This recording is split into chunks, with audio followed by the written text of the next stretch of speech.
ಅದು ಅಗ್ನಿ ಗೋಳ, ಅಗ್ನಿ ಥರ ಇರುತ್ತೆ, ಅಗ್ನಿ ಮೇಲೆ ಬರ್ತಾ ಇರುತ್ತೆ. ನೀವು ನೋಡಿ, ಆಸನಗಳು ಅಷ್ಟು ಜಾಸ್ತಿ ಮಾಡಬೇಡಿ, ಯಾವುದಾಗುತ್ತೋ ಅದೇ ಮಾಡಿ. ಪ್ರಾಣಾಯಾಮಗಳಂತೂ ಮಾಡಿಕೊಳ್ಳೇಬೇಕು.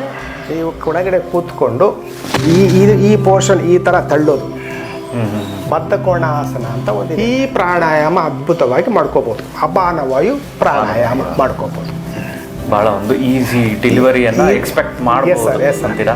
ಹೌದು, ಖಂಡಿತ ಖಂಡಿತ. ಕಣ್ಣು ತೀಕ್ಷ್ಣವಾಗಿ ಆ ಸೂರ್ಯನ್ನೇ ನೋಡ್ತಾ ಇರಬೇಕು. ಕಣ್ಣು ನೀರು ಹಿಂಗೆ ಸೋರಬೇಕು.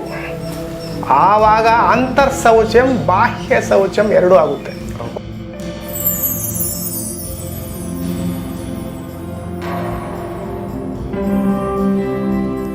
ನಮಸ್ತೆ ವೀಕ್ಷಕರೇ, ವಿಶ್ವಪ್ರಿಯ ಯೂಟ್ಯೂಬ್ ಚಾನಲ್ಗೆ ತಮ್ಮೆಲ್ಲರಿಗೂ ಸ್ವಾಗತ. ವೀಕ್ಷಕರೇ, ನೀವು ಈಗಾಗಲೇ ಡಾಕ್ಟರ್ ಸುಬ್ರಹ್ಮಣ್ಯ ರೆಡ್ಡಿ ಅವರಿಂದ ಸಾಕಷ್ಟು ಯೋಗಾಸನಗಳನ್ನು ಪ್ರತಿನಿತ್ಯ ತಾವು ಅದನ್ನು ನೋಡಿ ಕಲಿತು ಭಾಳಷ್ಟು ವಿಧವಾಗಿ ನೀವು ಉಪಯೋಗ ಪಡಿತಾ ಇದ್ದೀರಾ ಅಂತ ನಾವು ಭಾವಿಸ್ತೀವಿ.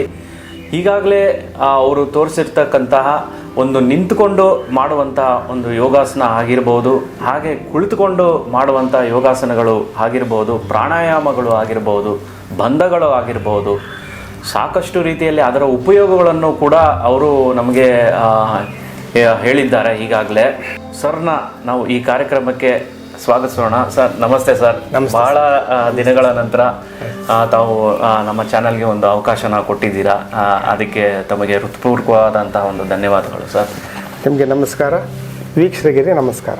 ಸರ್, ಇವಾಗ ಒಂದು ಕುತೂಹಲ ನಮಗೆ ಏನು ಅಂದರೆ, ಈಗಾಗಲೇ ತಾವು ಭಾಳಷ್ಟು ವಿಧದಲ್ಲಿ ಯೋಗಾಸನಗಳನ್ನು ನೀವು ನಮ್ಗೆ ವೀಕ್ಷಕರಿಗೋಸ್ಕರ ಮಾಡ್ತಾ ಬರ್ತಾ ಇದ್ದೀರಾ, ತೋರಿಸ್ತಾ ಬರ್ತಾ ಇದ್ದೀರಾ. ಸೊ ಇವತ್ತು ನಮ್ಮ ಈ ಕಾರ್ಯಕ್ರಮದಲ್ಲಿ ಯಾವ ಒಂದು ವಿಷಯನ ತಾವು ಹೇಳಕ್ಕೆ ಬಯಸ್ತೀರಾ? ಆಗ ಈ ಇನ್ನೊಂದು ನಂದು ಇದಕ್ಕಿಂತ ಮುಂಚೆ ಒಂದು ನಿಮಗೆ ಒಂದು ಪ್ರಶ್ನೆ.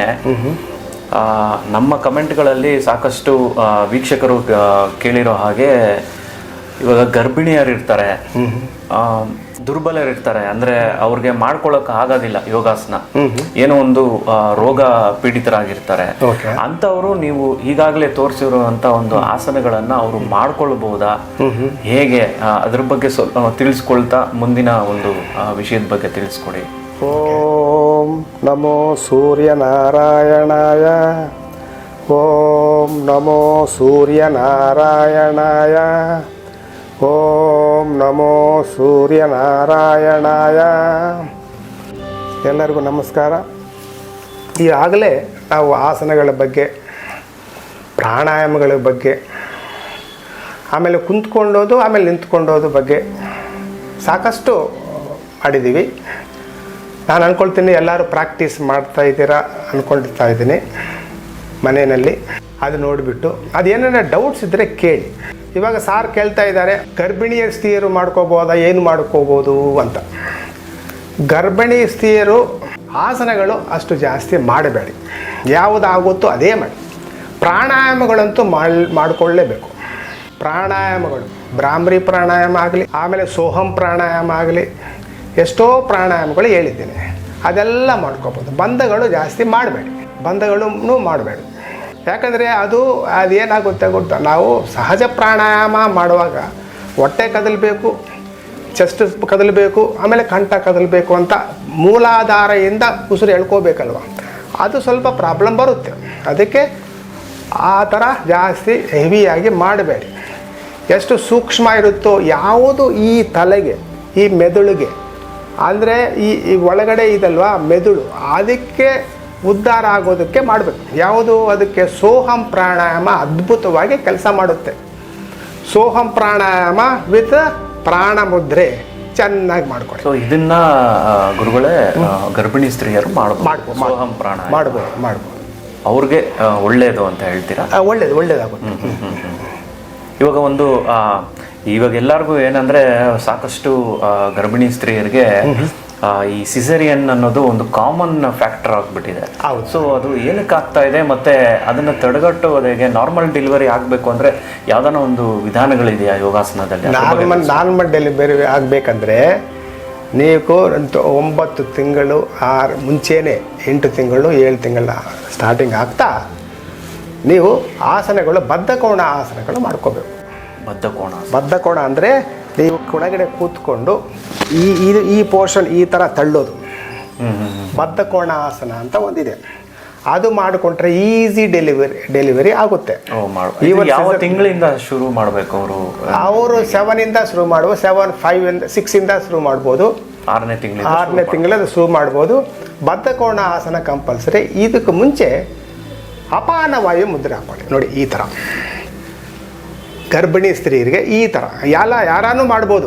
ಎಸ್ಪೆಷಲಿ ಸಾರಿ ಕೇಳಿರೋದು ಗರ್ಭಿಣಿ ಸ್ತ್ರೀಯರಂತ. ಅದಕ್ಕೆ ಈ ಥರ ಅಪಾನವಾಯು ಎಲ್ಲಿರುತ್ತೆ? ಅಪಾನವಾಯು ಇರೋದು ಕೆಳಗಡೆ ಮೂಲಾಧಾರ ಹತ್ರ ಅಪಾನವಾಯು ಇರುತ್ತೆ. ಎಕ್ಸ್ಕ್ರೀಟರಿ ಸಿಸ್ಟಮ್, ಮಲ ಆಗಲಿ ಈ ಮೂತ್ರ ಆಗಲಿ ಆಚೆ ಹೋಗೋದಕ್ಕೆ ಇದು ಆಸನ. ಆಮೇಲೆ ಗರ್ಭಕೋಶ ಸ್ವಲ್ಪ ರಿಲ್ಯಾಕ್ಸ್ ಆಗೋದಕ್ಕೆ ಈ ಪ್ರಾಣಾಯಾಮ ಅದ್ಭುತವಾಗಿ ಮಾಡ್ಕೋಬೋದು. ಅಪಾನವಾಯು ಪ್ರಾಣಾಯಾಮ ಮಾಡ್ಕೋಬೋದು. ಬಹಳ ಒಂದು ಈಸಿ ಡೆಲಿವರಿಯನ್ನು ಎಕ್ಸ್ಪೆಕ್ಟ್ ಮಾಡ್ಬೋದು ಅಂತೀರಾ? ಹೌದು, ಖಂಡಿತ. ಇನ್ನು ಈ ಕಾರ್ಯಕ್ರಮದಲ್ಲಿ ಯಾವ ಒಂದು ವಿಷಯದ ಬಗ್ಗೆ ತಿಳಿಸ್ಕೊಡ್ತೀರಾ ಗುರುಗಳೇ? ಈ ಕಾರ್ಯಕ್ರಮದಲ್ಲಿ ನಾನು ಎಷ್ಟೋ ಆಸನಗಳು ಹೇಳಿದ್ದೀನಿ. ಆಸನಗಳ ಬಗ್ಗೆ ನಾನು ಹೇಳೋಕ್ಕೆ ಇಷ್ಟಪಡ್ತೀನಿ. ಆಸನಗಳಲ್ಲಿ ಫಸ್ಟು ಮಾಡಬೇಕಾಗಿತ್ತು ಸೂರ್ಯ ನಮಸ್ಕಾರಗಳು ಅಂತ ಇದೆ. ಸೂರ್ಯ ನಮಸ್ಕಾರಗಳು, ಪ್ರತ್ಯಕ್ಷ ದೇವರು ಸೂರ್ಯ ಅಲ್ವಾ? ಹೌದು. ಡೈಲಿ ನಾನು ನೋಡ್ತಾ ಇರ್ತೀವಿ ಸೂರ್ಯ ನಾರಾಯಣ ಅಂತೀವಿ. ಆ ನಾರಾಯಣೇ ಸೂರ್ಯ ರೂಪದಲ್ಲಿ ಬಂದಿದ್ದಾರೆ. ಅದು ಅಗ್ನಿ ಗೋಳ, ಅಗ್ನಿ ಥರ ಇರುತ್ತೆ, ಅಗ್ನಿ ಮೇಲಿಗೆ ಬರ್ತಾ ಇರುತ್ತೆ. ನೀವು ನೋಡಿದರೆ ಎಷ್ಟೋ ಮಿಲಿಯನ್ಸ್ ಆಫ್ ದಿ ಮೈಲ್ಸ್ ದೂರ ಇದ್ದಾನೆ ಸೂರ್ಯ. ನಮ್ಮದು ಕಂಪೇರ್ ಮಾಡಿದರೆ ನಾವೆಷ್ಟೋ ಚಿಕ್ಕು, ನಮ್ಮ ಎರ್ತೆ, ನಮ್ಮ ಭೂಮಿ ಇದಲ್ವಾ ಎಷ್ಟೋ ಚಿಕ್ಕದು. ಸೊ ಅದರಿಂದ ಬರೋ ಕಿರಣಗಳಾಗಲಿ, ಅದರಿಂದ ಬರೋ ಶಕ್ತಿಯಾಗಲಿ, ಅದರಿಂದನೇ ನಾವು ಜೀವನ ಸಾಗಿಸ್ತಾ ಇದ್ದೀವಿ ಇಲ್ಲಿ ಅಲ್ವಾ? ಸೂರ್ಯ ಇಲ್ಲ ಆದರೆ ನಮಗೇನು ಬೆಳೆ ಬರುತ್ತೇನು? ಸೂರ್ಯನಿಲ್ಲಾದರೆ ಉಸಿರು ಮಾಡೋಕ್ಕಾಗುತ್ತಾ? ಸೂರ್ಯ ಇಲ್ಲಾದರೆ ಪ್ರಾಣಾಯಾಮ ಮಾಡೋಕ್ಕಾಗುತ್ತಾ? ಆ ಪ್ರಾಣ ಎಲ್ಲಿಂದ ಬಂದಿರೋದು ಅಂದರೆ ಆ ಸೂರ್ಯ ಭಗವಾನಿಂದ ಬಂದಿರೋದು. ಅದಕ್ಕೆ ಸೂರ್ಯನ ಯಾವಾಗಲೂ ನಾವು ನಮಸ್ಕಾರ ಮಾಡಬೇಕು. ಅದು ಒಂದು ವಿಧಾನ ಇದೆ, ಸೂರ್ಯ ನಮಸ್ಕಾರಗಳು ಅಂತ. ಅದು ಸೂರ್ಯ ನಮಸ್ಕಾರ ಪ್ರಿಯರು ಅಲ್ವಾ? ಆ ಸೂರ್ಯನಿಗೆ ನಮಸ್ಕಾರಗಳು ಮಾಡಿದರೆ ಆ ಕಡೆ ತಿರ್ಕೊಂಡು, ಸೂರ್ಯ ಯಾವ ಕಡೆ ಬರ್ತಾನೋ ಆ ಕಡೆ ತಿರ್ಕೊಂಡು ನಮಸ್ಕಾರ ಮಾಡೋ ವಿಧಾನ ಇದೆ. ಅದು 12 ಭಂಗಿಮೆಗಳಲ್ಲಿ 8 ಆಸನಗಳು ಹಾಕಬೇಕು. ಅದು ಲೆಫ್ಟ್ ಲೆಗ್ಗಿಂದ ಒಂದು ರೌಂಡ್ ಆಗಬೇಕು, ರೈಟ್ನಿಂದ ರೈಟ್ ಲೆಗ್ಗಿಂದ ಎರಡು ಸೇರಿ ಒಂದು ಸೈಕಲ್ ಆಗುತ್ತೆ. ಆ ಥರ ಸೂರ್ಯ ನಮಸ್ಕಾರಗಳು ಮಾಡ್ಬೋದು. ಮಾಡಿದರೆ ಏನಾಗುತ್ತೆ? ಸೂರ್ಯ ನಮಸ್ಕಾರ ಮಾಡಿದರೆ ಯಾರು ಮಾಡಬಾರ್ದು ಅಂತ ನೀವು ಹೇಳಿದ್ರಲ್ವಾ? ಹೌದು. ಆ ಶಕ್ತಿ ಇರೋರು, ಇವಾಗ ಮಂಡಿ ನೋವು ಇರೋರು ಮಾಡ್ತಾರಾ? ಆಗೋದಿಲ್ಲ ಅವ್ರಿಗೆ ಅಲ್ವಾ ಸರ್? ಹೌದು. ಆಮೇಲೆ ಇವಾಗ ಗರ್ಭಿಣಿ ಸ್ತ್ರೀಯರು ಅವರು ಮಾಡೋಕ್ಕಾಗಲ್ಲ. ಆಮೇಲೆ ಈ ಬೆನ್ಮೂಳೆ ಪ್ರಾಬ್ಲಮ್ ಇರೋರು ಅವರು ಮಾಡೋಕ್ಕಾಗಲ್ಲ. ಸೊ ಆ ಥರ ನೀವು ಮಾಡೋಕ್ಕಾಗಲ್ಲ ಅಂದರೆ ಅದು ಕಂಪ್ಲೀಟ್ ರಿಮೂವ್ ಮಾಡಬೇಡಿ. ಎಷ್ಟಾಗುತ್ತೋ ಅಷ್ಟೇ ಮಾಡಿ. ಸೂರ್ಯ ನಮಸ್ಕಾರಗಳಲ್ಲಿ ಎಷ್ಟಾಗುತ್ತೋ ಅಷ್ಟೇ ಮಾಡಿ. ಸೂರ್ಯ ನಮ್ಮ ಕೃಪೆ ನಮಗೆ ಸಿಗ್ಬಿಡುತ್ತೆ. ಹೌದು. ಅಥವಾ ಅದು ಬಿಗಿನಿಂಗಲ್ಲಿ ನೀವು ಸೂರ್ಯನ ನೋಡಿದ್ರೇ ಆ ಶಕ್ತಿ ಬರೋಕ್ಕೆ ಸ್ಟಾರ್ಟ್ ಆಗುತ್ತೆ. ಇವಾಗ ನೋಡಿ ಸರ್, ಡಿ ವಿಟಮಿನ್ ಡೆಫಿಷಿಯನ್ಸಿಯಿಂದ, ಕ್ಯಾಲ್ಶಿಯಂ ಡೆಫಿಷಿಯನ್ಸಿಯಿಂದ, B12 ಡೆಫಿಷಿಯನ್ಸಿಯಿಂದ ಎಷ್ಟು ಜನ ಸಫರ್ ಆಗ್ತಾ ಇದ್ದಾರೆ? ತುಂಬ ಜನ ಸಫರ್ ಆಗ್ತಾರೆ. ಅದು ನಾನು ನೋಡಿರೋ ಹಾಗೆ ಚಿಕ್ಕ ಮಕ್ಕಳಿಗೂ ಕೂಡ ಒಂದು ಡಿಫಿಷಿಯನ್ಸಿ ಇದೆ ಅಂತ. ಈ ಡೆಫಿಷಿಯನ್ಸಿ ಇದೆ ಅಲ್ವಾ? ಯಾಕೆ ಬಂತು ಅದು ಅಂದರೆ ನಾವು ಸೂರ್ಯನ ನೋಡೋದೇ ಇಲ್ಲ ಅಲ್ವಾ? ಕೆಲವೊಂದಷ್ಟು ಜನ ಒಂದು ನೈಟ್ ಶಿಫ್ಟ್ ಅಂತ ಕೆಲಸ ಮಾಡ್ತಾ ಇರ್ತಾರೆ, ಅವರು ಬೆಳಕಿಗೆ ಬರೋದಿಲ್ಲ. ಹೌದು, ಆ ಸೂರ್ಯನ ನೋಡೋದೇ ಇಲ್ಲ. ನೋಡದೇ ಇದ್ರೆ ಸೂರ್ಯ ಕಿರಣಗಳು ಹೆಂಗೆ ನಮ್ಮ ಸಿರೀಸ್ ಮೇಲೆ ಬೀಳ್ತದೆ ಅಲ್ವಾ? ಎಷ್ಟೋ ಜನ ದೂರ ಪ್ರದೇಶಗಳಿಗೆ ಹೋಗಿ ಅಲ್ಲಿ ಬೀಚಲ್ಲಿ ಮಲ್ಕೊಳ್ತಾರೆ. ಯಾಕೆ ಮಲ್ಕೊಳ್ತಾರೆ? ಸೂರ್ಯ ಕಿರಣಗಳು ಬರಲಿ ಅಂತ ಅಷ್ಟೊಂದು ದುಡ್ಡು ಖರ್ಚು ಮಾಡಿಬಿಟ್ಟು ಬೀಚ್ಗಳಲ್ಲಿ. So that is the main reason. ಆ ಸೂರ್ಯ ಕಿರಣಗಳು ತಾಕಿದ್ರೇ ಒಂದಿದು ನಮಗೆ ಅಂದರೆ ಉಚಿತವಾಗಿ ಒಂದು ವಿಟಮಿನ್ ಡಿ ಸಿಕ್ಬಿಡುತ್ತೆ ನಮಗೆ. ಖಂಡಿತ. Otherwise you have to depend up ಅಂತ ಟ್ಯಾಬ್ಲೆಟ್ಸು ಇಲ್ಲಾಂದ್ರೆ ಆ ಪೌಡರ್ಗಳು ಏನೇನೋ ಹಾಕ್ಕೊಂಡು ಮಾಡ್ತಾ ಇರಬೇಕು. ಅಂದರೆ ಯಾವ ಸಮಯದಲ್ಲಿ ಸೂರ್ಯನ ಒಂದು ಬೆಳಕಲ್ಲಿ ನಾವು ಯೋಗಾಸನ ಮಾಡಬೇಕು? Correct sir. ಬೆಳಗ್ಗೆ ಯಾವಾಗ ಸೂರ್ಯ ಹುಡ್ತಾ ಇರ್ತಾನೋ ಮೇಲಕ್ಕೆ ಬರ್ತಾ ಇರ್ತಾನೆ ನೋಡಿ, ಆ ಯೆಲ್ಲೋಯಿಶ್ ಕಲರ್ ಆ ಮೇಘದಲ್ಲಿ ಆ ಕಿರಣಗಳು ಬರಬೇಕು. ನೀವು ನಿಂತುಕೊಂಡ್ರೆ, ಸುಮ್ಮನೆ ನಿಂತುಕೊಂಡ್ರೆ ಸಾಕು ಸರ್, ಆ ಕಿರಣಗಳು ಬರ್ತಾ ಇರ್ತದೆ. ಬೆಳಗ್ಗೆ ಹೊತ್ತು ಯಾವಾಗ ಸೂರ್ಯ ಬರ್ತಾ ಇರ್ತಾರೆ ಗೊತ್ತಾಗುತ್ತೆ ನಿಮಗೆ. ಆವಾಗ ನೀವು ಸೂರ್ಯನ ಇನ್ನೊಂದು ಹೇಳ್ತೀನಿ, ಸೂರ್ಯ ತಾಟಕ ಅಂತ ತಾಟಕ ಮಾಡ್ಬೋದು. ಸೂರ್ಯ ತಾಟಕ. ತಾಟಕ ಅಂದರೆ ನೀವು ಸೂರ್ಯನೇ ಹಿಂಗೇ ನೋಡಬೇಕು. ಆ ಬರ್ತಾ ಇರ್ತಾರಲ್ಲ ಮೇಲೆ ಸೂರ್ಯ ಮೇಲಕ್ಕೆ, ನೀವು ಕಣ್ಣು ತೆಗೆದು ಬಿಟ್ಟು ಕಣ್ಣು ತೀಕ್ಷ್ಣವಾಗಿ ಆ ಸೂರ್ಯನ್ನೇ ನೋಡ್ತಾ ಇರಬೇಕು. ಆ ಬಿಗಿನಿಂಗಲ್ಲಿ ಇರುತ್ತಲ್ವ ಅಷ್ಟು ತೀಕ್ಷ್ಣವಾಗಿ ಇರಲ್ಲ ಆ ಕಿರಣಗಳು. ಸ್ವಲ್ಪ ಮೇಲಕ್ಕೆ ಹೋಗಿ 10 ಗಂಟೆ 11 ಗಂಟೆ ಆವಾಗ ಜಾಸ್ತಿ ಮಾಡಬಾರ್ದು. ಬಿಗಿನಿಂಗಲ್ಲಿ ಅರೌಂಡ್ 6:30 ಆ ಟೈಮಲ್ಲಿ ಉದಯಿಸುವ ಸಮಯದಲ್ಲಿ ಮಾತ್ರ ಇದನ್ನ ಮಾಡಬೇಕು. ಸೂರ್ಯ ಯಾವಾಗ ಉದಯಿಸ್ತಾನೋ ಆವಾಗ ನೀವು ಸೂರ್ಯ ತಾಟಕ ಮಾಡಿದ್ರೆ ಅದ್ಭುತವಾಗಿ ಕಣ್ಣು ಸರಿ ಹೋಗುತ್ತೆ. ಅಂದ್ರೆ ನೀವು ಹೇಳ್ತಾ ಇದ್ದೀರಾ ತೀಕ್ಷ್ಣವಾಗಿ ನೋಡಬೇಕು ಅಂತ. ಎಷ್ಟು ಸಮಯ ನೋಡಬೇಕು ನಾವು? ಎಷ್ಟು ಸಮಯ? ಕಣ್ಣು ನೀರು ಆ ಕಡೆ ಈ ಕಡೆ ಬರೋ ತನಕ ನಾವು ನೋಡ್ತಾ ಕಣ್ಣು ಹಂಗೆ ಕಣ್ಣು ಓಪನ್ ಮಾಡಿ ಹಿಂಗೆ ಪೂರ್ತಿ ಈ ತರ ಓಪನ್ ಮಾಡಿ ನೀವು ನೋಡ್ತಾ ಇದ್ರೆ ನಿಮಗೆ ಗೊತ್ತಾಗುತ್ತೆ. ಒಂಥರ ಕೆಮಿಕಲ್ ರಿಯಾಕ್ಷನ್ ಸ್ಟಾರ್ಟ್ ಆಗುತ್ತೆ ಬ್ರೈನಲ್ಲಿ, ಆಪ್ಟಿಕಲ್ ನರ್ವ್ಸ್ ಹತ್ರ. ಅಲ್ಲಿ ಸ್ಟಾರ್ಟ್ ಆದ ತಕ್ಷಣ ನಿಮಗೆ ನೀರು ಬರೋಕೆ ಸ್ಟಾರ್ಟ್ ಆಗುತ್ತೆ.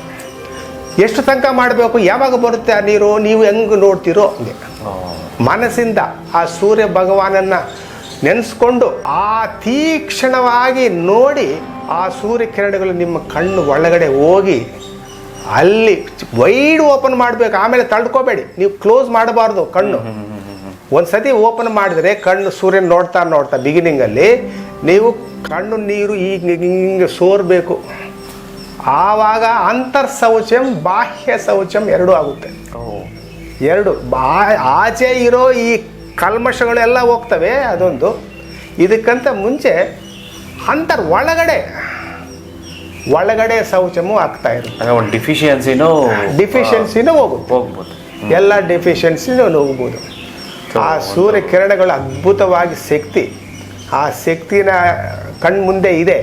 ನಾವು ಯಾರು ಯಾರು ಮಾಡೋದಿಲ್ಲ. ಇದು ಒಳ್ಳೆ ವಿಚಾರ ಗುರುಗಳ. ಇದನ್ನ ತಾಟಕ ಸೂರ್ಯ ತಾಟಕ ಗೊತ್ತಿರಲಿಲ್ಲ ಅಂತ ಭಾವಿಸ್ತೀನಿ ವೀಕ್ಷಕರು ಕೂಡ. ಇದು ಒಂದು ಒಳ್ಳೆ ವಿಚಾರ ನೀವು ತಿಳಿಸ್ಕೊಟ್ಟಿದ್ದೀರಾ ಅವ್ರಿಗೆ. ಸುಮ್ಮನೆ ನಿಂತ್ಕೊಂಬಿಡಿ ಅಷ್ಟೇ. ನೀವು ಸೂರ್ಯ ಬರ್ತಾ ಇದ್ದಾರಲ್ಲ ಆವಾಗ ಪೂರ್ತಿ ನೀವು ಏನು ಮಾಡಬೇಕಾಗಲ್ಲ, ಕಂಪ್ಲೀಟ್ ಆಗಿ ಓಪನ್ ಮಾಡಿ ಕಣ್ಣು ಅಷ್ಟೇ. ಕಂಪ್ಲೀಟ್ ವೈಡ್ ಓಪನ್ ಮಾಡಬೇಕು. ವೈಡ್ ಓಪನ್ ಮಾಡಿದ್ರೆ ಆವಾಗ ಕಣ್ಣೀರು ಬರೋಕೆ ಸ್ಟಾರ್ಟ್ ಆಗುತ್ತೆ. ಅದು ಕ್ರಿಯೆ, ಅದು ತಾಟಕ, ಸೂರ್ಯ ತಾಟಕ ಕ್ರಿಯೆ.